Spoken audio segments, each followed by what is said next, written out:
Patria, se abre la sesión. Vamos a ser un poco más coordinada para la próxima. El acta de la sesión número 44, por no haber sido objeto de observaciones, se da por aprobada y el acta de la sesión 45 se encuentra a disposición de las señoras diputadas. El señor secretario dará lectura a la cuenta.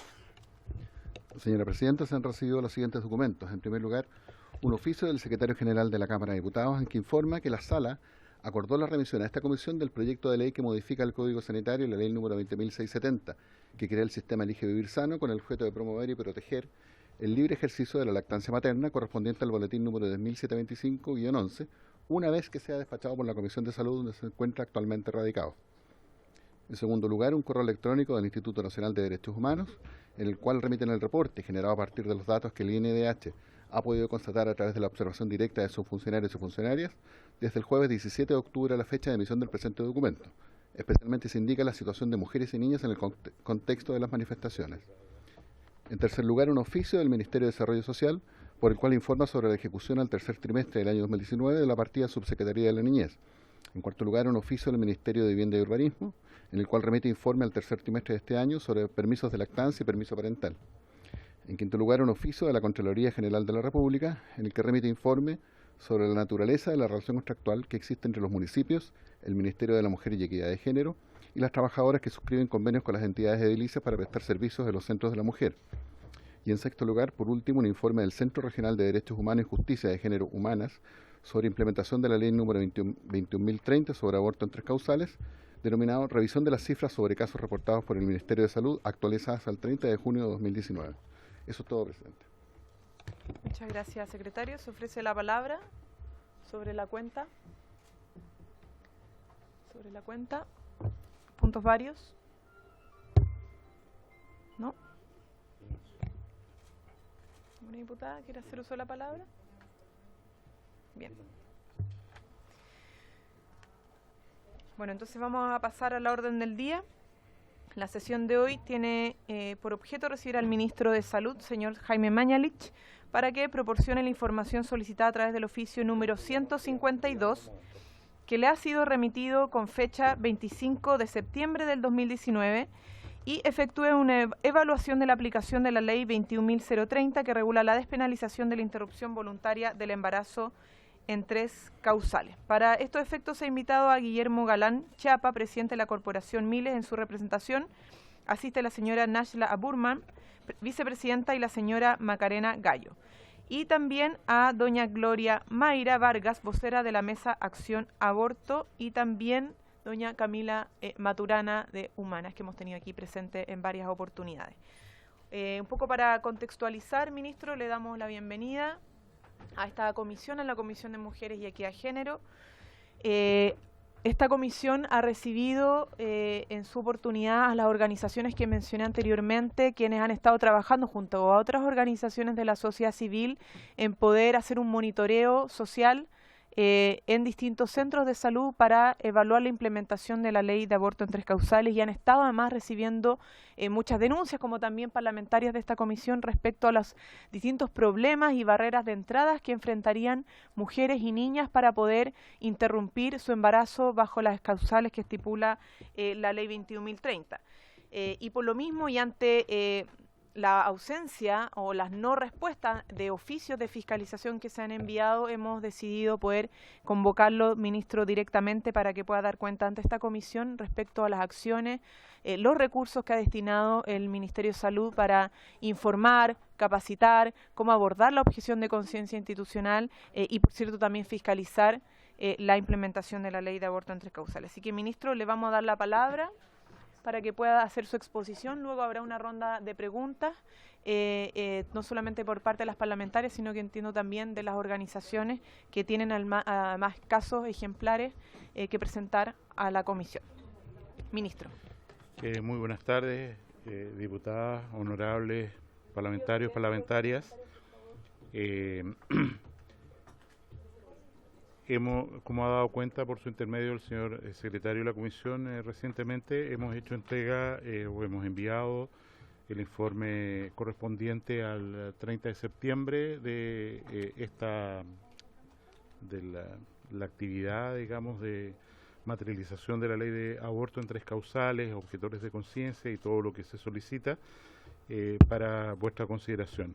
Me acompaña el doctor Rubén Llenero, que es el jefe de división de gestión de redes asistenciales, quien ha preparado una presentación para esta ocasión y dar mejor cuenta, ilustrar, si así ustedes nos permiten, el punto objeto de esta citación.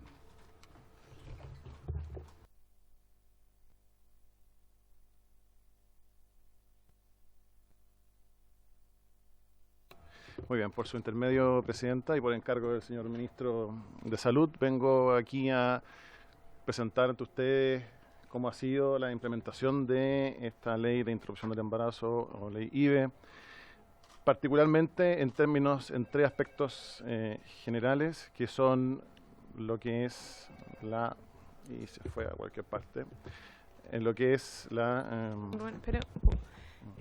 Disculpen, a las diputadas les pido guardar silencio para poder escuchar atentamente la exposición del Ministerio de Salud, por favor, por respeto a nuestros invitados. Gracias. Sí. Rubén. Muy bien, presentación inicial. Muy bien, en 3 aspectos principales, los antecedentes generales de la ley 21030, esto está corriendo más rápido de lo que... Está corriendo automático. Sí, están apurando. Se trata más bien de los antecedentes generales de la ley 21030, las estrategias de implementación realizada y el resumen actualizado de los casos país. Un aspecto muy relevante y a modo de resumen es que esta ley fue publicada en el Diario Oficial el 23 de septiembre del año 2017 y que establece la despenalización de interrupción voluntaria del embarazo en 3 causales específicas. Uno de los aspectos centrales de esta ley es que establece la voluntad de la mujer como centro de la regulación, y eso es extremadamente importante porque de alguna forma cambia el paradigma clínico de la decisión, donde la voluntad de la mujer, insisto, cobra especial relevancia a la hora de decidir respecto a la interrupción del embarazo de acuerdo a las 3 causales específicas.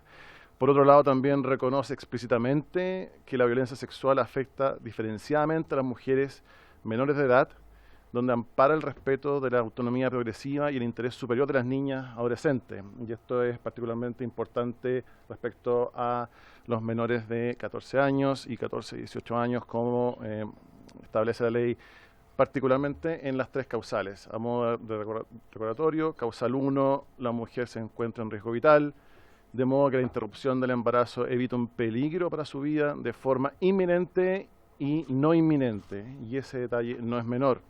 La norma técnica establece una serie de condiciones clínicas que dan cuenta de situaciones de riesgo vital conocidas y, por otro lado, permite establecer condiciones que, debidamente fundadas por el médico tratante, puedan ser constitutivas de la causal. Eso respecto a la causal número 1. En el caso de causal número 2, el embrión o feto padezca una patología congénita adquirida o genética incompatible con la vida extrauterina independiente, en todo caso de carácter letal. Y finalmente la causal número 3, donde sea resultado de una violación, siempre que no hayan transcurrido más de 12 semanas de gestación, y aquí ustedes ven una diferencia respecto a los menores de 14 años, donde la interrupción del embarazo podrá ser realizada siempre que no hayan transcurrido más de 14 semanas, o sea, son 2 semanas más respecto a los menores de 14 años. Adicionalmente, este programa contempla el programa de Garantiza, el programa de acompañamiento psicosocial, donde está presente en más de 70 establecimientos de alto riesgo obstétrico, como los denominamos, el último incorporado hace algunos meses, que es el Hospital de Parral. Los cuidados paliativos al recién nacido en la segunda causal, esto es una interrupción del embarazo, por lo tanto se entregan cuidados paliativos a recién nacido en ese caso, y también la investigación del delito de violación en el caso de la tercera causal. ¿Cuál es el resumen de las estrategias implementadas? Es muy importante reconocer que esta ley cuenta con todos sus aspectos, tanto normativos como reglamentarios, como también de orientaciones técnicas presentes. Están al día, tanto como son las orientaciones técnicas respecto a la actividad asistencial, como también lo que es los acompañamientos, etcétera. Aquí, y esta presentación que vamos a entregar, está contenido todos los reglamentos y normas y orientaciones técnicas para el quehacer de la completa aplicación de esta ley. Por otro lado, y tal como ustedes ven acá, se puede observar que básicamente el proceso clínico de la usuaria es el que es relevante y tanto procesos estratégicos como actividades de apoyo son las que están presentes alrededor de este proceso paciente o proceso usuario, como son también el financiamiento, las leyes, la normativa y protocolos, el diseño de la red, cómo la red asistencial es capaz de establecer dentro de la cartera de servicio de las instituciones la posibilidad de disponer de esta atención, los recursos humanos capacitados, los fármacos e insumos necesarios y finalmente la comunicación. Y esto está a través de todo el proceso de usuario, desde la sospecha hasta el seguimiento, pasando por la confirmación, la constitución de la causal, la decisión de la mujer que ustedes ven ahí al centro de nuestro proceso y finalmente la intervención y seguimiento. De alguna forma la red asistencial se ha adecuado para responder a esta ley de acuerdo a los requerimientos necesarios. Hay un asunto, o la red tuvo que pasar durante principalmente el año 2018 en términos de establecer un diagnóstico de las capacidades instaladas de la red, el diseño del proceso asistencial, la coordinación de la red para los casos donde los establecimientos primarios no eran capaces de responder a este tipo de procedimiento y finalmente la capacitación.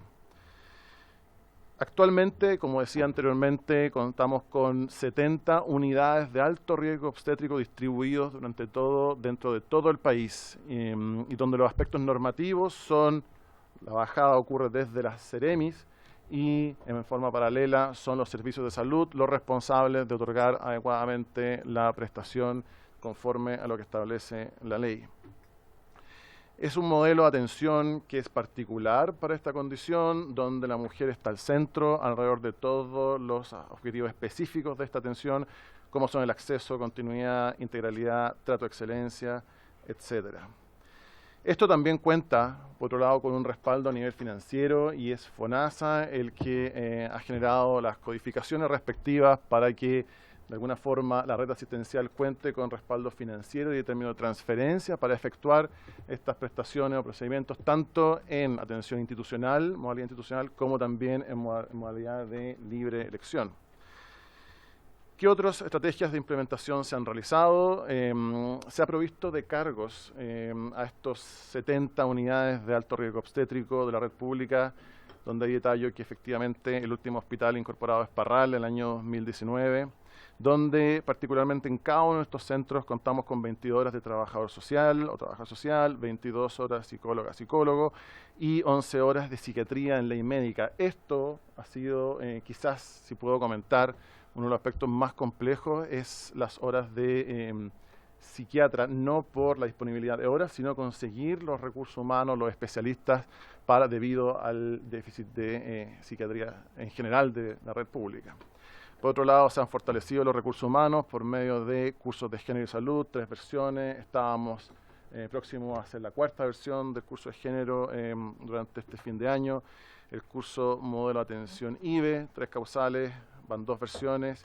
Y hay un acompañamiento presencial respecto, en caso de requerimientos, donde la división de gestión de redes que me toca liderar cuenta con un equipo dedicado exclusivamente a lo que es apoyar y fortalecer la implementación de la ley IBE. Por otro lado, también se ha hecho un esfuerzo en términos de provisión de equipamiento. Esto es relevante particularmente tanto para los 70 centros donde se han distribuido o se han incorporado a la red asistencial 6 ecógrafos de última resolución. Y por otro lado está próxima la implementación del laboratorio de citogenética particularmente importante en el causal número 2. Provisión de medicamentos e insumos para 70 unidades, los distintos tipos de medicamentos e insumos para estos procedimientos. Existe un grupo de trabajo interdivisional e interinstitucional dirigido desde el Ministerio de Salud, que incorpora no solamente las divisiones del Ministerio, sino también Senabas, Instituto de Salud Pública, etcétera, para efectivamente implementar de manera correcta esta ley. Hay videoconferencias realizadas a nivel de todos los servicios, jornadas de trabajo en macrozonas dentro del programa de salud de la mujer. Existe desde septiembre del 2018 la constitución del Comité de Expertos para Asesoría Ministerial, que ha podido ir avanzando en ser más específico e ir refinando de alguna forma los distintos aspectos del quehacer médico de esta ley, que ustedes los van a ver expresados de forma tangible en lo que es la circular número 2, que me voy a referir posteriormente. La Jornada Nacional IBE del 14 de noviembre, la de este año fue pospuesta por todo lo que, junto con otras instancias que íbamos a realizar.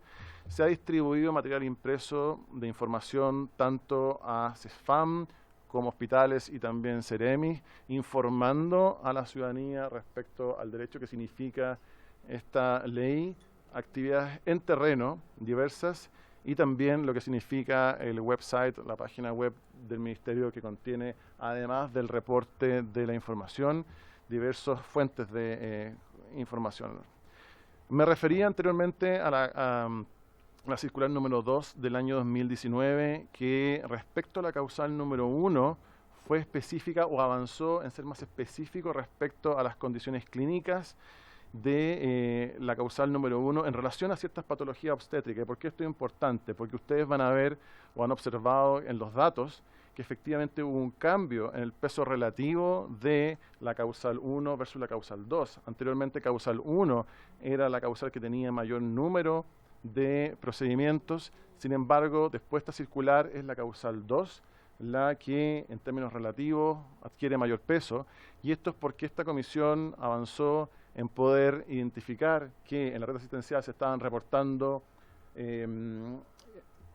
procesos clínicos tipo molas, tipo embarazos ectópicos no viables, que son un quehacer normal clínico, pero se estaban cargando a esta ley lo que no va en el espíritu. Por lo tanto, de alguna forma, la causal número 2 adquiere mayor relevancia y causal 1 se refina en términos diagnósticos. Y por otro lado, en términos de la causal número 2, se agregan diagnósticos producto del trabajo de esta comisión clínica que asesora al Ministerio. Respecto a la causal número 3, también la circular número 2 es explícita en señalar que con el objetivo de evitar la revictimización de las usuarias, se exige la atención o se prescinde de la territorialidad. Ustedes saben que nuestros servicios de salud de alguna forma intentan trabajar en base a hospitales base, donde uno está inscrito, cuál es la territorialidad de qué hospital corresponde. Para este caso, causal número 3, la circular número 2 es clara en indicar que la paciente debe ser atendida en el punto de consulta y posteriormente es trabajo de la red el ordenar en el fondo qué transferencia existe, etcétera, etcétera.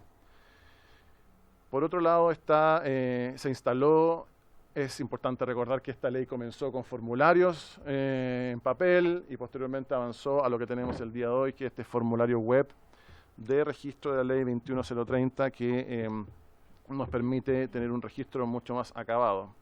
En términos presupuestarios, y que es relevante en términos de lo que es la implementación, la ley dispone de forma constante de más de 3.400 millones distribuidos tanto en recursos humanos, bienes y servicios, y donde efectivamente, por un aspecto de la ley, transferimos recursos del 24, subtítulo 24 al 22, para su correcta ejecución, pero tiene un presupuesto como ley que se ejecuta anualmente. La situación de los objetores de conciencia, que conocemos que es muy importante y un aspecto muy relevante a conocer. Acá está el detalle, esto lo van a poder ver de mejor manera en la presentación cuando ustedes la dispongan. Lo importante es entender que efectivamente en términos clínicos, de los estamentos clínicos, son los ginecobstetras los que mayoritariamente tienen objeción de conciencia versus los otros estamentos. Estamos hablando de médicos, anestesistas, profesional no médico y profesional técnico. Alrededor de la mitad de los ginecobstetras que trabajan en la red pública son objetores de la causal número 3. No obstante a eso, efectivamente esto ha bajado en 4 o 5 puntos respecto a el número de objetores de conciencia, y el día de hoy, afortunadamente, no tenemos hospitales públicos cerrados o no disponibles u objetores de conciencia para todas las causales.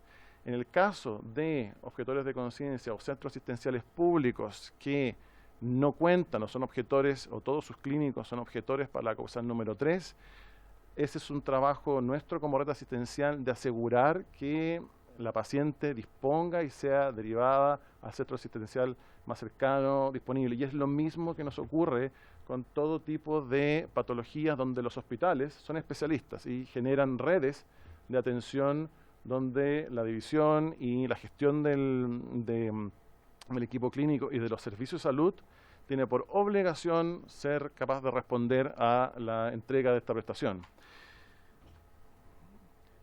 Finalmente, el resumen de los casos país. Esta es la foto al primer semestre de 2019. Estamos próximos a subir la información de enero a septiembre de este año. Les puedo adelantar que de enero a septiembre estamos hablando de 512 casos en todas las causales. Probablemente acá yo sé que lo que más impacta es respecto a lo que se había esperado o proyectado, es la tercera causal, violación. Sin embargo, acá efectivamente lo que ocurre es que hay una probablemente subconsulta o notificación en los puntos de la red, porque las violaciones, y ustedes como comisión probablemente desarrollan mucho mejor que yo, ocurre que no son notificadas o no se acercan a nuestro centro asistencial, y por eso en el fondo observamos que versus la proyección inicial de la ley hay una diferencia importante. Estos son los datos, insisto, a julio, y los datos nuevos de enero a septiembre van a ser subidos próximamente en la red asistencial, en la página web.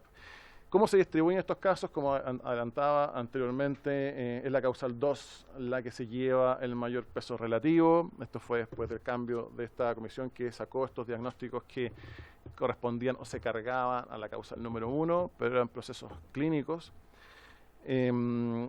Básicamente, el gráfico inferior muestra la decisión de la mujer una vez constituida la causal. Esta ley establece la constitución de la causal y después la mujer decide respecto a esta causal la conducta a seguir. Y como ustedes pueden ver, básicamente de la causal número 2, el 78% de las mujeres decidió interrumpir el embarazo. En el caso de causal número 3, 94% decidió interrumpir el embarazo. Causal número 1, el 84% decidió interrumpir el embarazo una vez constituida la causal. Quisimos ver qué ocurría respecto al acompañamiento, porque como explicaba anteriormente, esta ley incluye o garantiza el acompañamiento, y quisimos ver la relación que existía entre el acompañamiento, las mujeres que deciden aceptar el acompañamiento, y la decisión posterior. Y básicamente se mantiene constante la relación una vez que ocurre el acompañamiento, es decir, no podemos inferir, no podemos en el fondo afirmar que el acompañamiento cambie la conducta en términos al menos estadísticos. Esto es un trabajo que estamos intentando continuar para poder ir monitorizando el comportamiento de la red asistencial en este caso.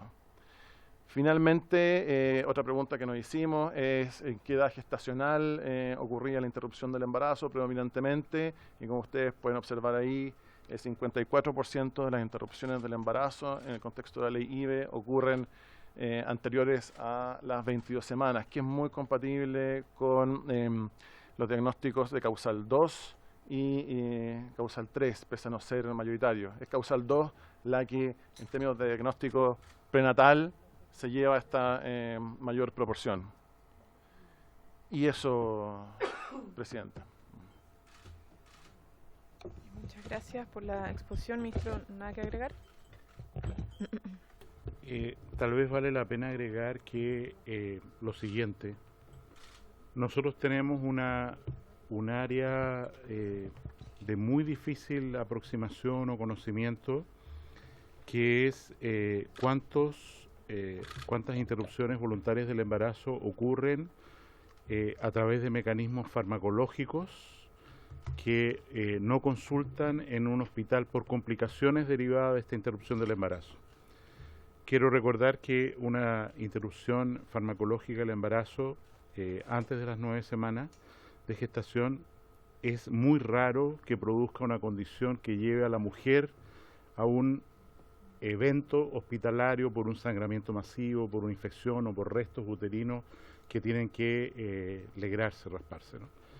Y en ese sentido, nosotros tenemos una noticia, digamos, una información formal de las unidades de medicamentos utilizados habitualmente por vía vaginal, sublingual, oral, para interrupción del embarazo, que,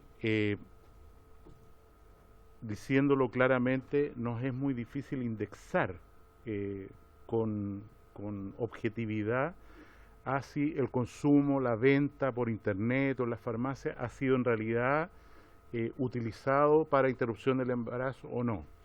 Quiero recordar que Misotrol en particular es un medicamento que hasta hace semanas atrás estaba licenciado en Chile o registrado en el Instituto de Salud Pública solo para dolencias de tipo gastroduodenal. Recién, recuerdo la fecha, el 7 de octubre, por primera vez se registra en el Instituto de Salud Pública este tipo de medicamentos con la indicación de interrupción voluntaria del embarazo. ¿Por qué digo esto? Porque independiente de que hemos explorado formalmente a través de los datos del Banco Central de importación de este tipo de fármacos, hemos tratado de aproximarnos a la venta informal a través de canales internet u otros. Tenemos solamente la información de la cantidad de medicamentos intermediados por Senabast, que es un número muy relevante de medicamentos. Estamos hablando, por ejemplo, en el caso de Misotrol, estamos hablando de 80.000 dosis de 200 microgramos intermediados por Senabast. O sea, si uno piensa, ¿no es cierto?, que en una interrupción voluntaria del embarazo pueden llegarse a usarse 3 dosis de 800 por 3 veces, estamos hablando de una intermediación de medicamentos que suponemos ha sido normalmente utilizado o han sido buscados con fines de interrupción voluntaria del embarazo, porque incluso la indicación nominal de úlcera gastroduodenal prácticamente hoy día no tiene indicación o no se usa. Hay otros medicamentos mucho más interesantes para ese objetivo. Hay un número, insisto, muy difícil de abordar, que es cuántas interrupciones voluntarias de embarazo están ocurriendo tempranamente, porque después la posibilidad de éxito, incluso después de la segunda dosis, ya prácticamente no aumenta marginalmente la efectividad. Así que allí, insisto, hay una situación que no conocemos, o sea, mujeres que usan un tratamiento farmacológico para interrupción voluntaria del embarazo y que no tenemos registro ni de quién les entregó, cuándo les entregó, y sobre todo, insisto, por la ausencia de un aumento de las consultas u hospitalizaciones en recintos hospitalarios, producto de observar que se han producido complicaciones de un aborto no completado. De hecho, en la estadística que tengo a la vista, que puedo dejar, por supuesto, la situación de los últimos años, si me dan un segundo, respecto a causales, ¿no es cierto?, o diferentes tipos de categoría diagnóstica CIE-10, el Código Internacional de Enfermedades, incluidas desde el embarazo ectópico hasta complicaciones constitutivas al aborto, embarazo ectópico y al embarazo molar. Nosotros tenemos un número bastante estable hasta el año 2019, si proyecto esta es a septiembre de cada año, o sea, septiembre del año 2019, hace 2 meses atrás, no observamos un incremento de las causales de egresos hospitalarios de aborto espontáneo o complicaciones de aborto. Aparece solo por primera vez desde el año 2018 como causal de egreso hospitalario el intento fallido de un aborto, que es el código 007, en el cual el año 2018 la cifra fue nada, 2, y lo que llevamos el año 2019 son 5.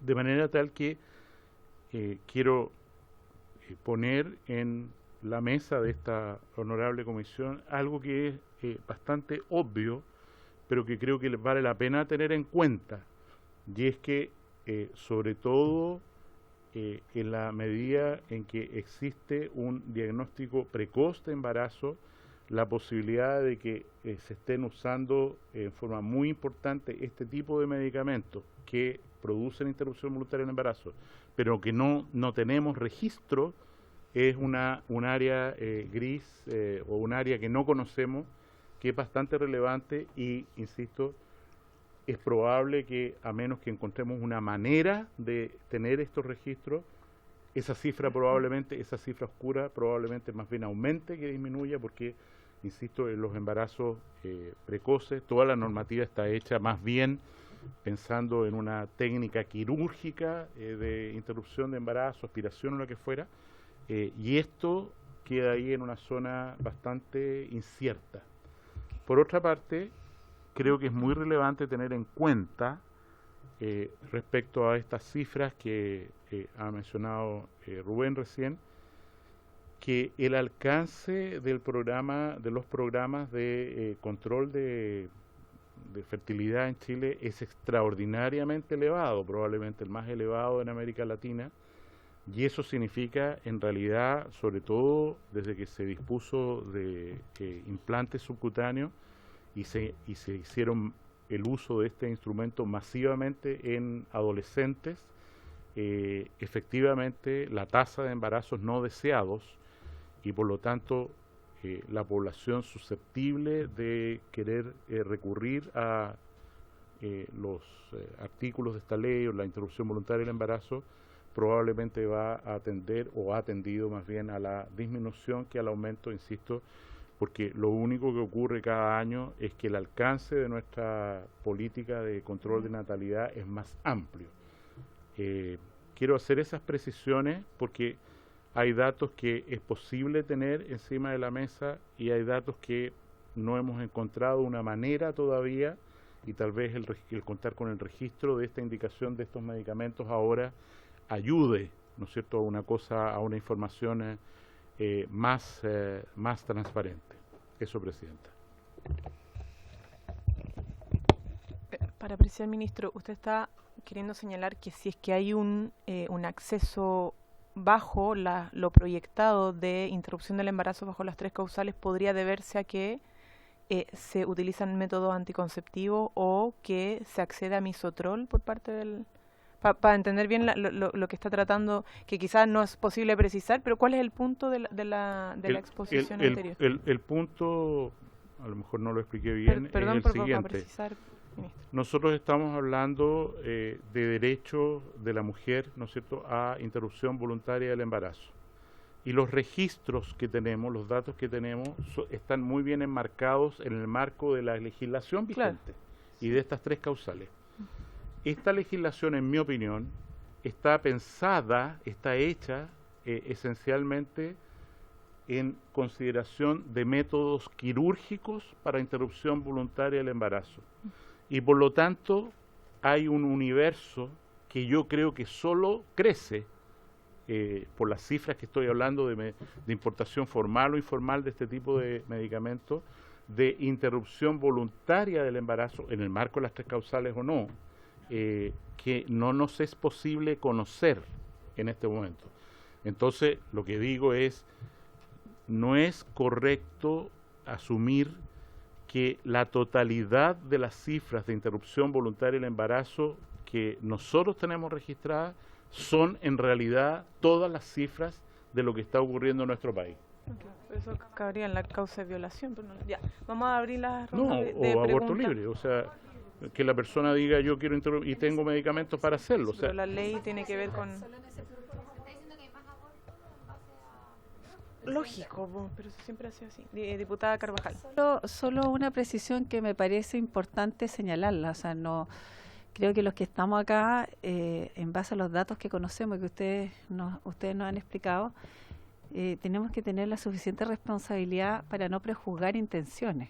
Lo digo de esta manera, porque la lectura que usted puede dar puede inducir a pensar que efectivamente hay una cifra negra, que todos sabemos que existe, pero además que se están haciendo abortos dentro de los casos no señalados de una manera libre, que no están controlados, o bien yo podría estimar, de acuerdo a mi juicio, que efectivamente el sistema no está dando cuenta y que la persona justamente cuando quiere ser asistida en su derecho, como interrumpir el embarazo, los 3 causales, no está teniendo respuesta en el sistema público y por tanto recurre a estos métodos. Entonces solo la precisión en el sentido de que no es importante no hacer lecturas, digamos, ni menos de autoridades aquí presentes que puedan inducir a una u otra razón sin tener, y ahí quiero Sí. la precisión.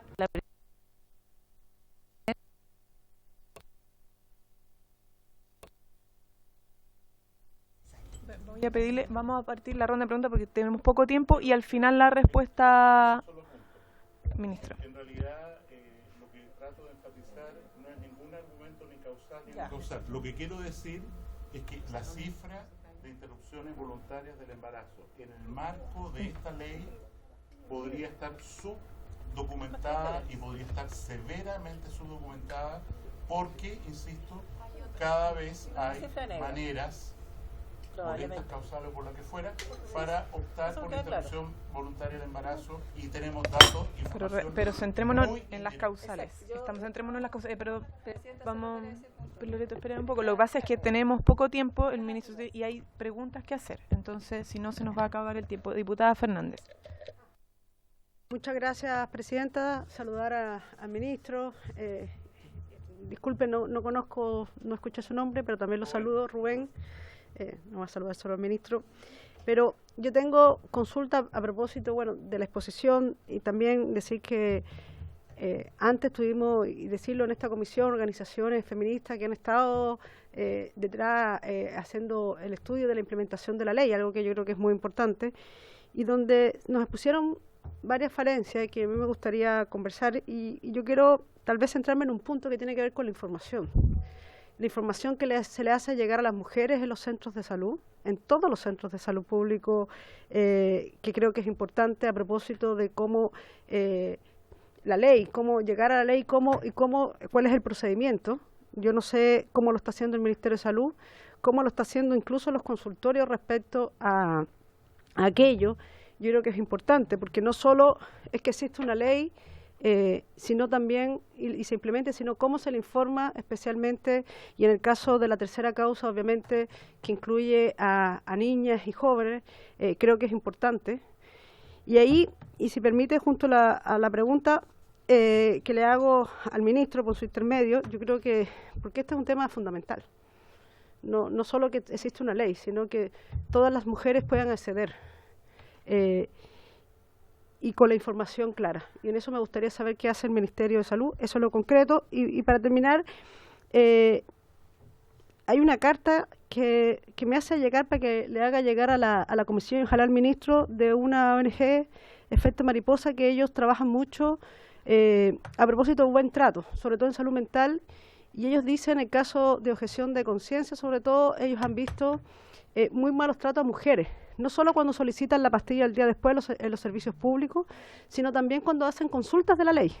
En el caso de despenalización del aborto en 3 causales, acaban de llegar a hacer la carta y se la entrego, presidenta, también al ministro, pero no son las únicas esta organización, sino no tienen por qué, independientemente de que exista objeción de conciencia, las mujeres ser maltratadas cuando preguntan por la ley, cómo atenderse.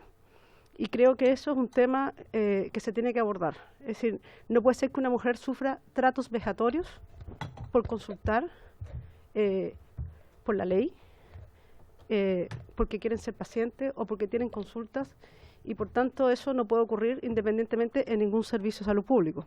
Entonces, dejo esa consulta respecto a la información y también dejar eso porque esto está ocurriendo. Mujeres que han sido maltratadas y eso no debe ocurrir.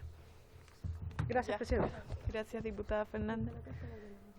Gracias. Diputada Orsini, les pido ser breve en las preguntas para poder aprovechar el tiempo al máximo.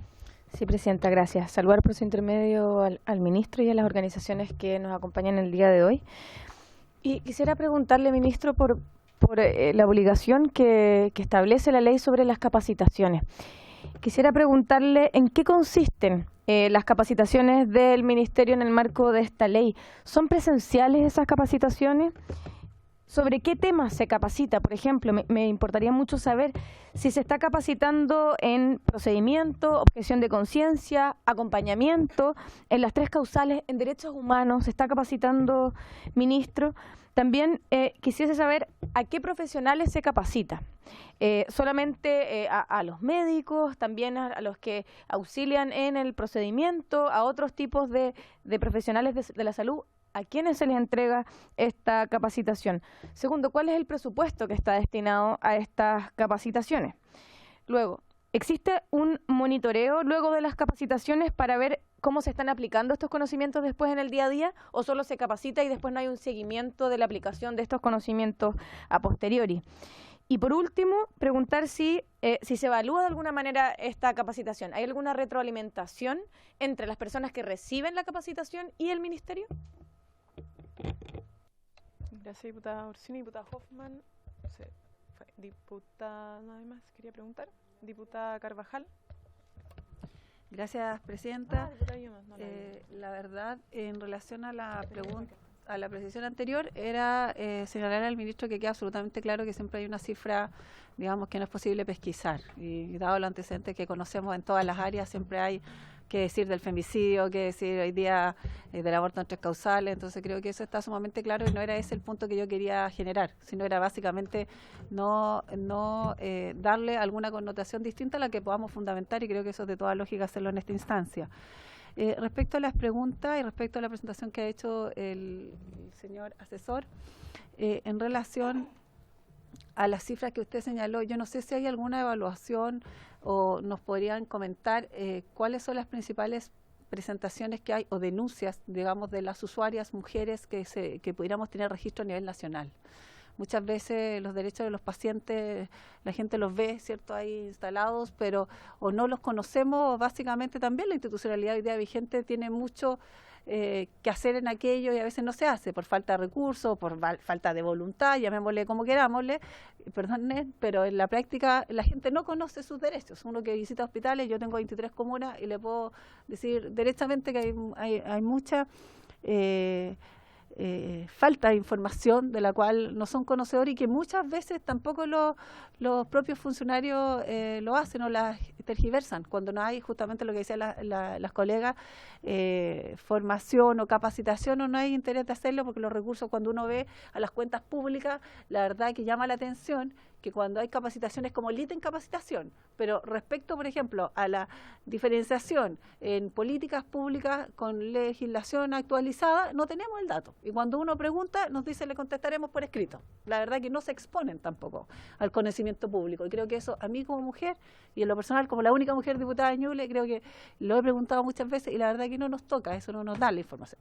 Entonces le pregunto directamente a su asesor, ¿tenemos cifra de denuncias, observaciones que quieren registrar y que ustedes tengan pesquisadas que nos pudieran informar y cómo se derivan aquellas y cómo realmente se resuelven, si es que? De cualquier índole respecto a estas 3 causales. Es decir, una persona que va, que no asistía, que no ha sido informada, que fue tergiversada su información, que de pronto fue prejuzgada, etcétera, etcétera, como por ejemplo a uno le toca recibir mediante correo, etcétera.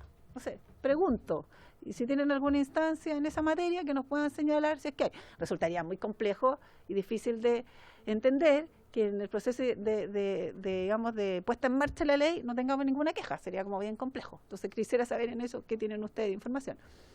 Y respecto, solo para terminar,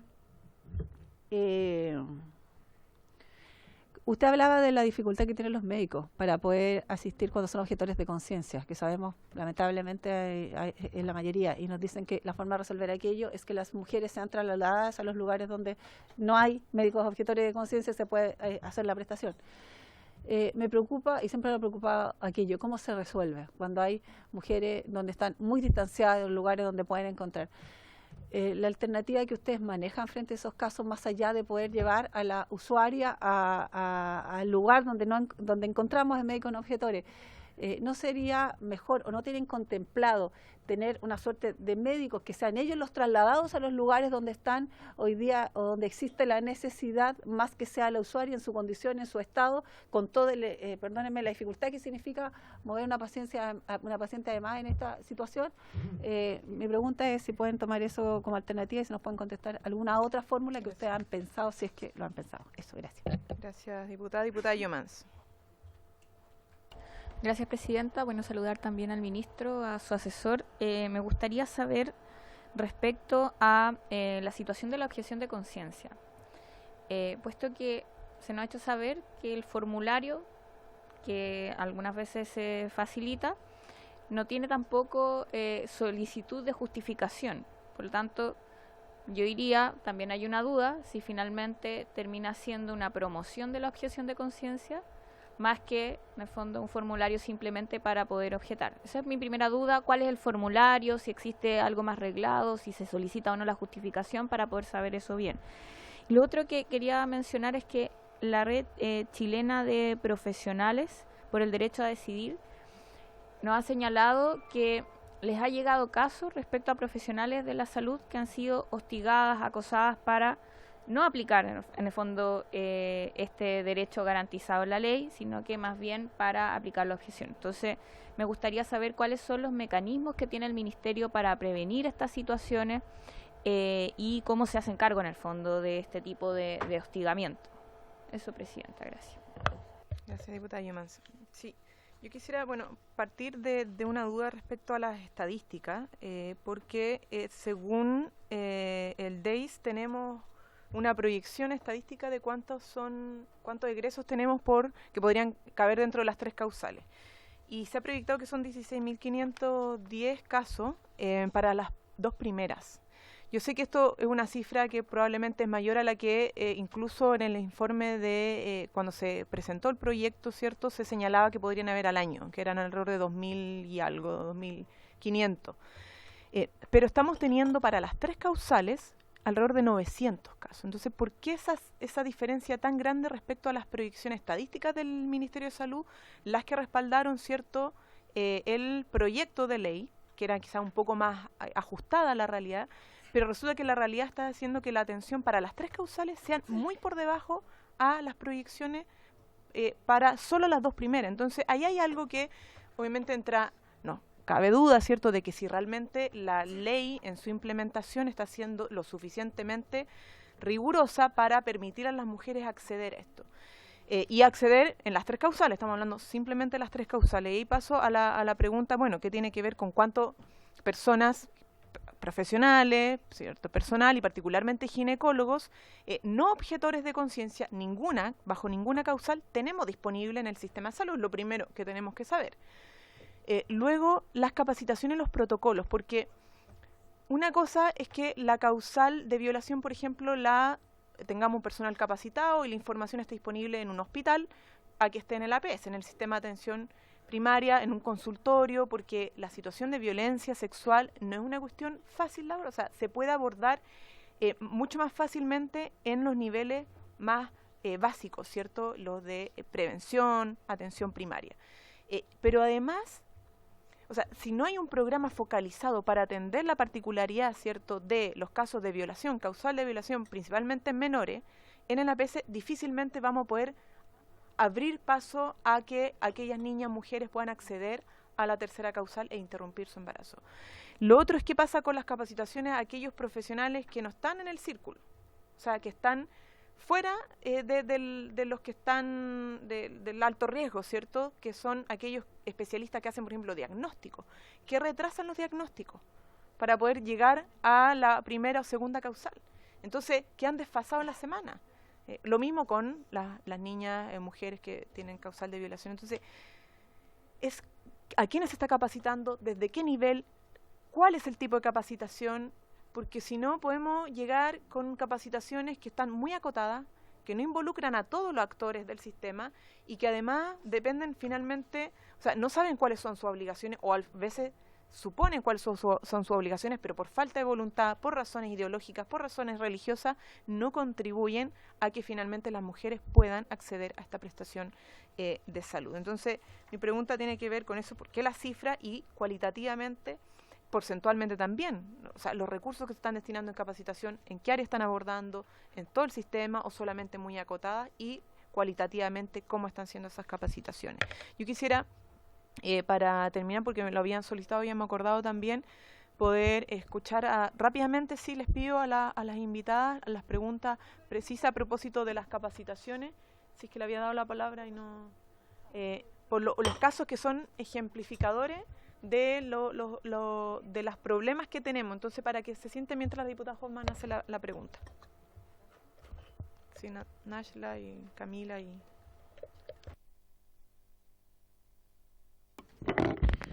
Gracias, Presidenta. Muy breve. Me llamó la atención, ministro, la lámina sobre los bajos efectos que ha tenido el programa de acompañamiento. Entonces, me gustaría preguntarle si el gobierno está tomando alguna iniciativa, porque uno ha visto programas, por ejemplo, como el Destino Unido, que acompaña a aquellas mujeres que están con un embarazo no deseado, y un poco saber cuáles han sido las causas de ese bajo impacto y saber también si están pensando en fortalecerlo. Eso. Gracias, diputada. Gloria o Nashla o Camila, no sé quién va a partir. Les pido simplemente lo más breve, conciso posible. Gracias.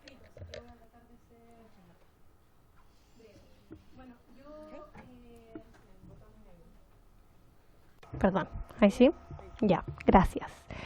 Represento a Corporación Miles, que entre otras cosas ha capacitado en estos 2 años que tenemos ley, como ustedes sabrán, me imagino, a más de 2.000 profesionales de la salud en la ley de aborto en 3 causales, y en el mismo periodo hemos recibido más de 50 mujeres que han visto vulnerados sus derechos respecto de la ley que hoy nos convoca. Ministro, yo quisiera preguntar sobre el caso de Candy Yamet, caso que estoy segura usted conoce por su labor como ministro, ya que fue el primer caso judicializado en la ley que hoy nos tiene aquí conversando. Mi pregunta es, ¿qué le dice usted como ministro de Salud a Candy Yamet? Se lo pregunto por intermedio de la presidenta Camila Vallejo. ¿Qué le dice usted a Candy Yamet, mujer de Iquique, a quien le vulneraron todos sus derechos fundamentales al negarle una interrupción voluntaria del embarazo bajo la 2ª causal, convirtiéndose en un vergonzoso ejemplo de lo mal que se ha implementado esta ley? Ejemplifico: mediocre capacitación a profesionales de la salud, restrictiva interpretación de las causales. Si tienen dudas sobre esto, puedo entregar los antecedentes que acompañan esto. Candy, pese a tener 4 informes médicos que le constituían la causal por inviabilidad fetal, los médicos del Hospital de Carabineros dilataron su caso durante semanas, haciéndola pasar por tratos vejatorios, tortura, para finalmente negarle ilegal y arbitrariamente el acceso a un derecho consagrado por ley. Candy comenzó este peregrinaje con 12 semanas de embarazo y recibió respuesta a las 25 semanas de embarazo. Fue obligada a ser madre y hoy su hija Emma aún no puede ser operada. Tiene problemas para traerla a sus controles a Santiago y debe trasladarse por tierra porque viajar en un avión ambulancia es un costo inalcanzable. Trasladarse por tierra desde Iquique. Tanto Candy como su hija han vivido en carne propia la desprotección de un gobierno que defiende la vida, supuestamente. El Estado chileno no ha estado con ellas. ¿Dónde queda entonces todo este trabajo ministerial que acaba de exponer hace unos minutos si Candy no pudo abortar, constituyendo una de las causales? Fue abandonada por el Estado de Chile con crisis psicológica y teniendo que pagar todo el cuidado de Emma personalmente. ¿Quién paga por esa incompetencia representada hoy en las autoridades que nos acompañan? Y mi pregunta es la de ella. ¿Por qué los médicos no aplican la ley? La respuesta es para Candy. Candy, al recibir esta respuesta, también la están recibiendo cientos de mujeres que esperan que la ley se cumpla, simplemente eso. Candy está viendo esta comisión ahora y está atenta a esa respuesta, al igual que las decenas de mujeres que atendemos en Corporación Miles y que además están atentas a lo que está ocurriendo hoy aquí, porque de alguna manera es histórico. Hemos esperado muchísimos meses y en ese camino mujeres también para tener una respuesta oficial de nuestras autoridades. Gracias.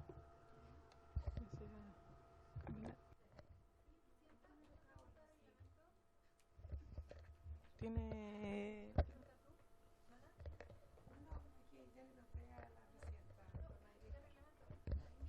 ¿Están invitadas a exponer o a interpelar? Las invitadas pueden exponer y les pidió exponer casos, porque más allá de los números tenemos personas y casos reales que han tenido...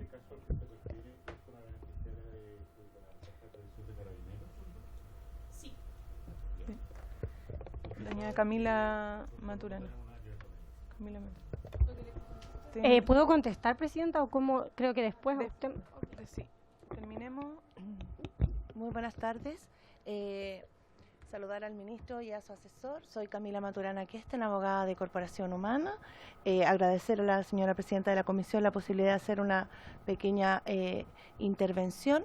Quisiera en estos breves minutos resaltar que en los casos que el Ministerio de Salud reporta como casos de embarazos que califican en alguna de las 3 causales, lo que nosotras observamos con preocupación y quisiéramos por eso estar muy atentas a la entrega de la próxima reporte de casos, es no solo que hay una disminución en el número de casos entre el año 2018 en promedio mensual comparado con los 6 primeros meses del año 2019, que pudiera deberse, como señaló el asesor, a la recalificación de algunos casos de la causal 1, porque vemos que esos casos también han disminuido respecto de la causal violación. Nos preocupa que en los establecimientos de salud privado que se empiezan a reportar a partir del primer semestre de 2019 no hay casos registrados en la causal 3. Únicamente se concentran en la causal 1 y 2 en circunstancias que las mujeres en Chile no tenemos diferencias tan significativas de salud, de condiciones de salud, quienes nos atendemos en el sistema público o privado como para presentar una falencia así. Nos preocupa también, comparando en promedio mensual del 2018 con los 6 primeros meses del 2019, sin que esto se pueda realmente comparar. Es una anticipo, una preocupación respecto de los datos que ha disminuido además la decisión de interrupción del embarazo en las 3 causales. Y eso consideramos, no lo sabemos y por eso estamos muy atentas a la información, si pudiera estar relacionado con el aumento de objetores de conciencia en los establecimientos públicos de salud que se produjo con posterioridad al reglamento del Ministerio publicado en octubre del año pasado. Vemos con mucha preocupación, y lo expusimos en esta comisión, que en Chile más de la mitad de quienes trabajan en el sector público se puedan considerar objetores de conciencia para negarse a atender a una niña que ha sufrido violencia sexual. Nos parece que requiere de medidas más activas de parte del Ministerio de Salud para resolver ese tipo de situaciones y garantizar a todas las niñas en Chile víctimas de violencia sexual el acceso oportuno a la información y a la atención en estos casos. Vemos que para el acceso a la información hay falencias importantes debido a la falta de capacitación de los equipos de la atención primaria de salud, principalmente que no cuentan con las herramientas para informar a las mujeres cuando se detecta la sospecha de alguna de las 3 causales. En los casos que hemos atendido en Corporación Humana, muchas veces estas mujeres no son derivadas oportunamente a nivel secundario y a nivel terciario de atención conforme a las normativas del Ministerio, y desconocemos si esas situaciones están siendo monitoreadas adecuadamente por el Ministerio de Salud. Otra preocupación que observamos en los casos que atendemos en Corporación Humana tiene que ver con el incumplimiento de la obligación de conciencia en la forma que está prevista por la ley. La ley no regula la objeción de conciencia de acuerdo a los estándares internacionales, eso también lo hemos señalado en esta comisión porque la consagra de una forma general y no excepcional. Sin embargo, aún con esa limitación, vemos que en muchos casos los equipos de salud transgreden estas obligaciones. Hay profesionales especialistas que se niegan a emitir diagnósticos sin estar amparados para ello en la ley ni en el reglamento, porque no tienen la posibilidad de objetar legalmente de acuerdo a la ley y al reglamento, y en los casos en que se ha negado la atención a las mujeres no siempre se genera la información al director del establecimiento, la oportuna remisión de esa paciente o derivación a otro establecimiento, como las principales dificultades que vemos en la implementación de la ley en los casos concretos, en las mujeres y en las niñas concretas que nosotras hemos atendido hasta la fecha. Muchas gracias, señora presidenta. Muchas gracias, Gloria. Y cerramos. Gracias, presidenta. Por su intermedio, saludar a las diputadas y saludar también al al ministro y al señor asesor que hizo la presentación. En primer lugar, agradecer la oportunidad de esta conversación y de la presentación de lo que nosotras vemos como grandes dificultades en la implementación de la ley.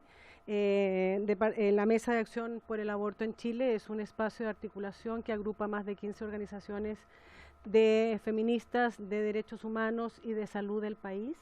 Y hemos hecho un monitoreo en 7 territorios de 7 regiones del país respecto a la implementación. Mandamos esta información al Ministerio solicitando poder presentar los resultados. Lamentablemente no hemos tenido respuesta a aquello.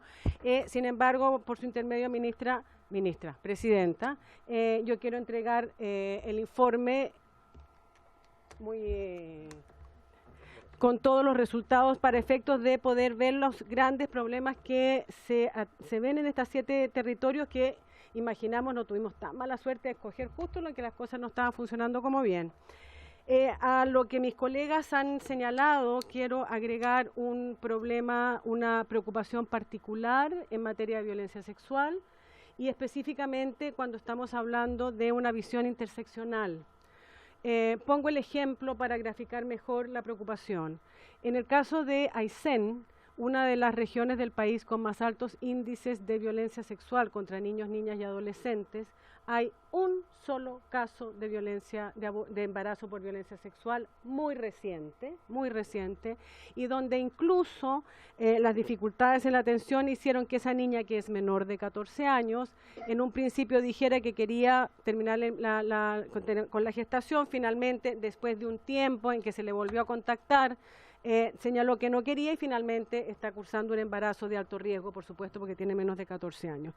Quiero graficar en este caso y en la región de Aysén, una región donde tenemos solamente ARO en el hospital de Coyhaique, como ustedes bien saben, no en otro establecimiento de salud, y donde las posibilidades de un tamizaje efectivo de violencia sexual y además una respuesta acorde para efecto de que esas niñas y esas adolescentes puedan acceder a una interrupción de la gestación, si así lo consideran, antes de las 12 y 14 semanas, que son plazos muy acotados que nos da la ley, sea posible. Quiero dejar esa pregunta, Presidenta, porque en lo que refleja el monitoreo, además de otro de los aspectos que ya mis colegas han tocado, vemos que respecto de la violencia sexual, particularmente con este grupo, que es donde existe mayor prevalencia, la implementación de la ley tiene grandes omisiones y falencias que impiden que esas niñas y adolescentes puedan efectivamente llegar a una atención que les corresponde de acuerdo al derecho reconocido. Muchísimas gracias, Presidenta.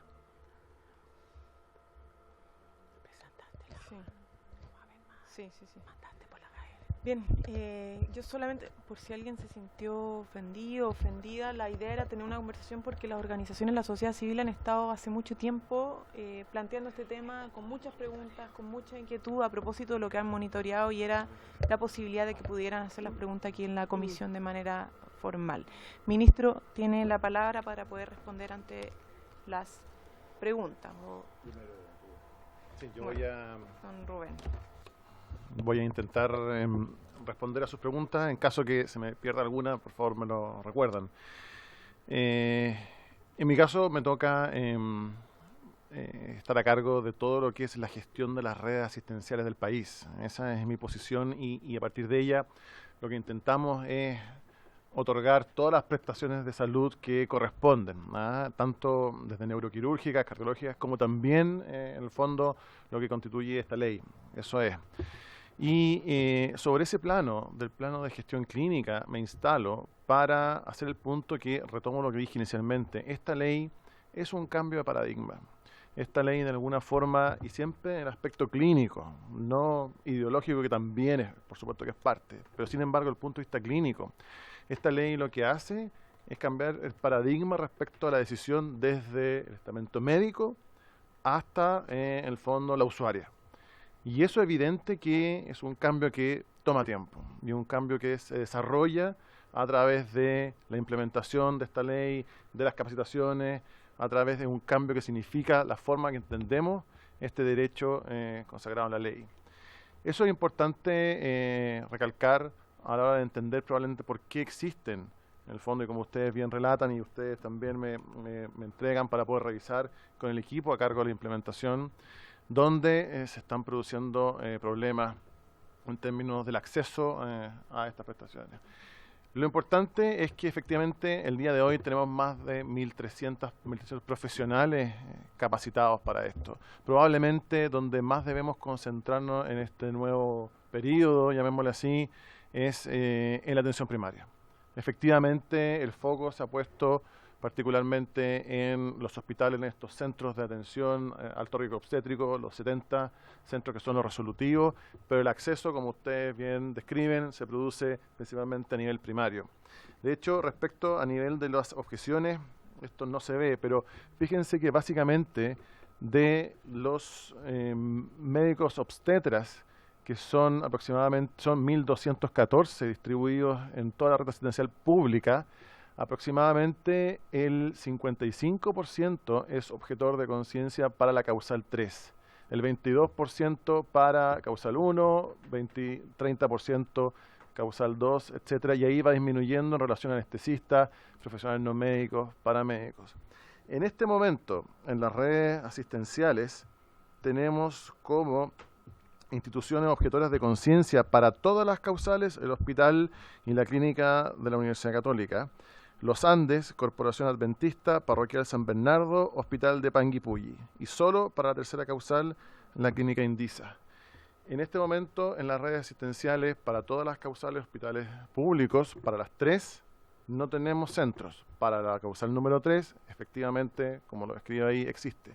Y ante la pregunta de la diputada respecto a el tener un equipo capaz de viajar, para este volumen de casos y la capacidad que tiene la gestión de la red, no es necesario. Se está en conjunto con la ley, la 21037, la de respecto a vulneración de derechos y en el fondo evitar la revictimización, se está trabajando en poder hacer las derivaciones dentro de los servicios de salud. Eso es un mandato que tienen los directores de servicios. Ellos están obligados, en el fondo de su función, el proveer la atención de salud lo más cerca y el nivel de complejidad que corresponde. E insisto, ocurre no solamente para este caso, sino también para todo tipo de atención y nos ocurre todos los días. Todos los días nosotros gestionamos, y particularmente mi división dentro del Ministerio de Salud, gestiona traslados de pacientes en las condiciones de acuerdo a la complejidad. Eso es parte del diario vivir. Actualmente, en términos de, para responder a la pregunta de las ONG o el acompañamiento, efectivamente tenemos 2 instituciones o organizaciones que acreditadas para el acompañamiento, que son Miles y APROFA, y Chile Unido para el acompañamiento adicional. Insisto, un punto importante respecto a los reclamos. Algunos me hacía el punto respecto a la retroalimentación de qué ocurre. Efectivamente, nosotros como ministerio estamos constantemente monitorizando la implementación. Tenemos un equipo, particularmente Daniela Vargas, en el fondo Matrona, ella está encargada de la implementación, reporta a la División de Gestión de Redes, en mi caso, y efectivamente algunos reclamos llegan al Ministerio de Salud, y de esos reclamos la principal causa, como bien decían, efectivamente es el trato. Esta interfase entre el usuario y el enfrentamiento que ocurre con su interacción con el sector salud, que es evidente que no solamente para esta condición, sino que para todas es un tema que nos preocupa y que tenemos que avanzar en eso. De todas formas, la ley garantiza que en este caso, a nivel de las oficinas de información, hay disposición de recibir los reclamos. Cada hospital recibe y tiene tiempos acelerados de respuesta, más que los reclamos especiales, más que los reclamos cotidianos que tiene un hospital. Pero por supuesto que efectivamente esta es una ley que está entrando en su segundo o tercer año de implementación y por lo tanto probablemente, si yo les pudiera comentar, creo que atención primaria es donde tenemos que hacer el foco en este nuevo periodo para sobre todo el tema capacitación, entrenamiento, etcétera. Se han desarrollado varias estrategias, tal como les comentaba, tenemos desde videoconferencias, desde reuniones, tenemos este comité, este grupo de trabajo, videoconferencias, pero como les digo, en mi opinión, dado que se trata de un cambio paradigmático, es que tenemos que continuar con quizás aún más esfuerzo para poder, en el fondo, continuar garantizando el acceso a este derecho.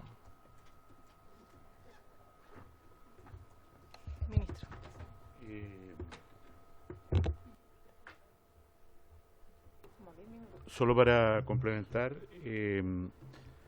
efectivamente me parece totalmente adecuado reconocer que tenemos un problema muy importante en los mecanismos de capacitación hacia la atención primaria de salud, y esto se debe fundamentalmente a que la atención primaria de salud, en su carácter de municipalizada, genera una heterogeneidad de mecanismos de comunicación y de dificultades que ha permitido que, en mi opinión, tengamos un buen nivel de capacitación en recintos hospitalarios dependientes de Rubén, pero no hemos tenido una manera sólida de incorporarnos a la atención primaria de salud, y creo que la forma adecuada es a través de un programa manejado por los servicios de salud con presupuesto propio, que no está contemplado todavía, al menos en la discusión presupuestaria hoy día en curso en el Senado. Lo segundo que quiero señalar, que es bien importante, es que nosotros, por razones de comparación internacional, usamos una calificación de las causas de egreso, las causas de consulta, de acorde a un sistema de registro que no es inventado por nosotros y que no podemos modificar de acuerdo a las convenciones que tenemos con la Organización Mundial de la Salud.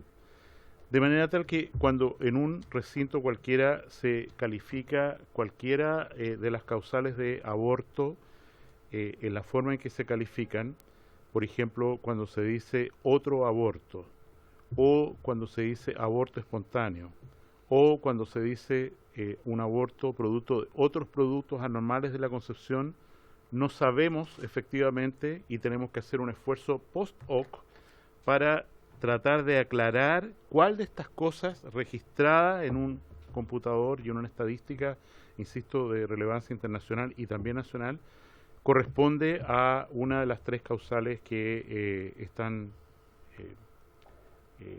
permitidas en la ley específica. Respecto al número de objetores de conciencia, efectivamente nosotros enfrentamos un tema ahí generacional bastante delicado, y es que la objeción de conciencia se concentra en ginecólogos, obstetras mayores, y en la medida en que se incorpora gente más joven, esa objeción de conciencia empieza a disminuir. Pero efectivamente es un tema que la ley les permite ser objetores de conciencia, y así también, independiente de cualquier sea nuestra voluntad, la ley es muy clara en señalar que, y su reglamento, que las redes de salud tienen que formarse a partir de la derivación de la paciente. Por más que nosotros quisiéramos hacer otra cosa, lo que señala el reglamento y la ley es que el hospital donde se produzca una situación de objeción de conciencia tiene que generar un traslado de la paciente a otro lugar donde reciba la atención que corresponde. En el caso del sector público estamos hablando, como ya se señaló, de alrededor de 550, 560 médicos que pueden, digamos que no son objetores de conciencia.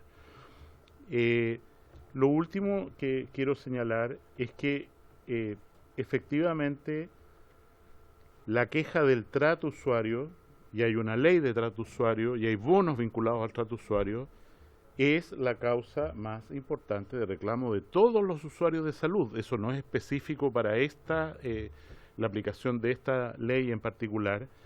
Y en ese sentido, dado que hay una ley de derechos y deberes promulgada, creo que es muy importante que cuando se asista a un caso donde hay esta violación de derechos estipulados en los pacientes y que es aplicable para los pacientes, que es aplicable, por supuesto, a esta ley, se produzca la denuncia correspondiente a la justicia, a la dirección del hospital, a donde sea, y no quede, ¿no es cierto?, simplemente como una estadística que no refleja la situación de la persona. Lo último que quiero señalar, y realmente me tengo que ir a discusión de presupuesto, perdón, es que nosotros como Poder Ejecutivo estamos obligados absolutamente a respetar la ley. Y hay algo que la ley no nos permite, que es intervenir en las sistemas de previsión y atención de salud de las Fuerzas Armadas. No nos permite.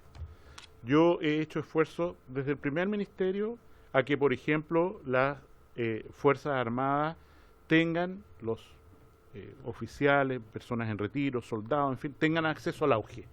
No es posible. Hasta aquí no es posible. Vale decir, las Fuerzas Armadas están privadas de un beneficio legal que tienen todos los chilenos. Y en este sentido, insisto, lo que corresponde respecto al caso desafortunado de Iquique es que efectivamente se represente el reclamo a quienes corresponde, que son las autoridades, porque nosotros no tenemos imperio sobre ellos. Y si efectivamente el sistema de previsión o de atención de salud de las Fuerzas Armadas no está cumpliendo lo mandado por la ley, ellos tienen la primera obligación. Ellos tienen que cumplir la ley. Nosotros no. Hagamos diálogo. Si me permite No, es que es no armar diálogo y tenemos poco tiempo, el ministro se tiene que retirar. Precisión es un problema de previsión, entiendo la pregunta. Ya. Eso. Es un problema de previsión. Perdonen que no haga la comparación con el auge, porque qué más quisiera yo como ministro de Salud, ¿no es cierto? Como lo he dicho tantas veces, que todos los beneficiarios de las Fuerzas Armadas estuvieran adscritos a los beneficios y garantías del auge, y sin embargo no lo están. Y eso a mí me parece que no es adecuado, pero así es la ley. Ellos tienen la facultad para atender a sus pacientes en su sistema sanitario y nosotros no tenemos posibilidad o potestad para intervenir en eso. Ustedes sí. Ok. Diputada Yomans. Presidenta, lo que pasa es que nosotros habíamos acordado cuando se invitó al ministro un oficio también que se le hizo llegar al ministerio con preguntas súper concretas que no sé si fueron respondidas. Entonces me gustaría saber eso primero y si no, sería muy bueno que nos respondieran también por escrito, así cosa de que nosotros también tengamos esa información, pero lo antes posible, porque esa información la solicitamos hace varios, de hecho, meses atrás. Entonces, la verdad yo hubiera esperado también eso para esta ocasión. Si no está, me gustaría insistir. Vamos a insistir con el oficio, lo tenemos escrito, si nos pueden responder por escrito. Diputada Fernández. Corto, yo entiendo que el ministro se tiene que ir, pero todavía está, que lo acompaña Rubén, no sé si es su nombre, el cargo es el que... Sí, pero... No, está bien, pero lo que pasa es que yo siento que no nos contestó por su intermedio, presidenta, porque yo pregunté claramente por cómo ha sido la entrega de la información en los servicios y eso no nos contestó nada. Cómo se está capacitando, también entiendo el tema de capacitación, no se contestó nada. Para mí es importante saber cómo se entrega la información desde la salud primaria, pero en todos los servicios públicos, cómo se está capacitando respecto a la implementación de la ley, cuál es el acceso de la ley, todo eso. Yo hice la pregunta muy concreta respecto a la información. La diputada Maite Orsini, por su intermedio, presidenta, lo hizo de capacitación y no recibimos ninguna respuesta. Sí. Don Rubén, mire, nosotros hicimos un oficio que pensamos que iba a tener una respuesta el día de hoy, más allá de la presentación que valoramos, que hay una presentación del Ministerio de Salud, por cierto, no habíamos tenido la oportunidad de tenerlo, pero nosotros necesitamos como aterrizar en lo fino las preguntas que se han hecho, porque ahí se juegan finalmente el respeto al derecho de las mujeres, ¿verdad? Y si ese es el problema, nosotros no estamos aquí con un ánimo simplemente de interpelación, no, queremos saber cómo podemos garantizar con esta ley el derecho de las mujeres, porque lo que se está viendo es que hay cuestiones de detalle que finalmente obstaculizan esto, ¿ya? Entonces, cuando preguntamos, por ejemplo, ¿cómo es la capacitación? ¿En qué consiste la capacitación?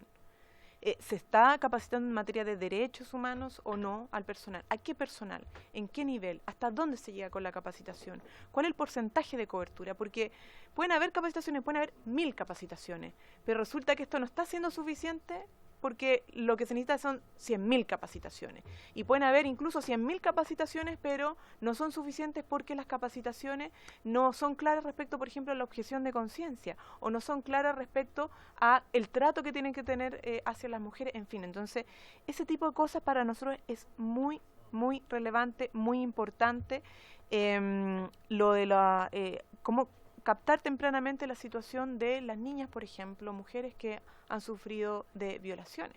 Ahora entendemos que el tema de la atención primaria nos ha sido visto y claro, hoy quizá tenemos un desafío entonces, ¿por qué no se vio antes la pregunta? Que nos hacemos porque los oficios de fiscalización los enviamos hace mucho tiempo. Pero bueno, es quizá un desafío para adelante, pero hay mucho otro tipo de preguntas que se han hecho acá que no han tenido suficiente respuesta. No está el ministro acá, pero Rubén, que creo que es importante que se aclaren a la brevedad, porque como esto depende de semanas además, y en la medida que no logremos una adecuada implementación lo suficientemente robusta en todas sus áreas, la verdad es que las mujeres se les pasan la semana y quedan fuera. O sea, aún habiendo decidido interrumpir su embarazo, quedan fuera y entonces empieza a judicializarse el problema. Y ahí, o sea, esa situación no es la que queremos seguir profundizando. Sí, yo me encargué de desplegar las estrategias de capacitación donde incluso se han capacitado también Fuerzas Armadas. De hecho, en el fondo los hospitales institucionales, sector público, reciben o están preparados para recibir la atención de usuarias de Fuerzas Armadas si es que en el fondo estos hospitales no pueden dar respuesta. Efectivamente, en mi caso soy responsable de la atención compleja del país y como me interesa particularmente que ustedes tengan las respuestas tan precisas respecto a la capacitación, respecto a cómo ocurre, más allá de la información que estamos entregando, yo me voy a encargar de que efectivamente ese oficio sea contestado con el nivel de detalle que ahora entiendo es particularmente la capacitación para que, tal como dice usted, Presidenta, en el fondo ocurra, dado que yo también comparto que efectivamente donde tenemos que seguir trabajando es, tal como lo han descrito ustedes muy bien, es en el nivel primario. Como le digo, los temas de trato no son aceptables. Efectivamente, tenemos un tema a nivel de la red. Sin embargo, la división y el ministerio está comprometido en que esto efectivamente, tal como en el fondo, se implemente la ley como corresponde.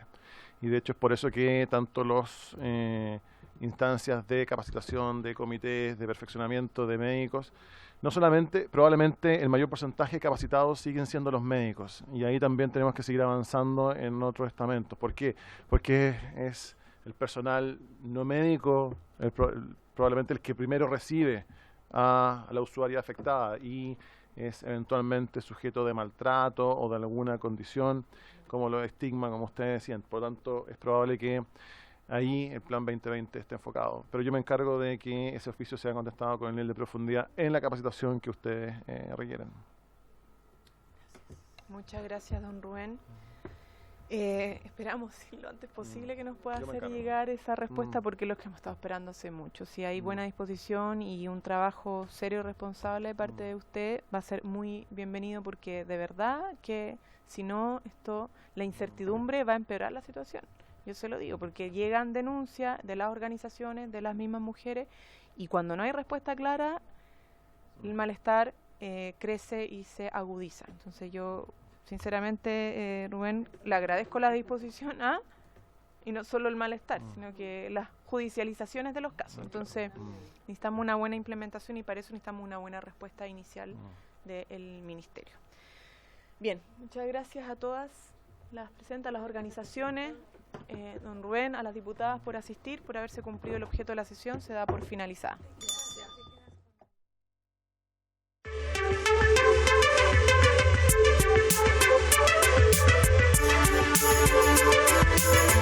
Gracias.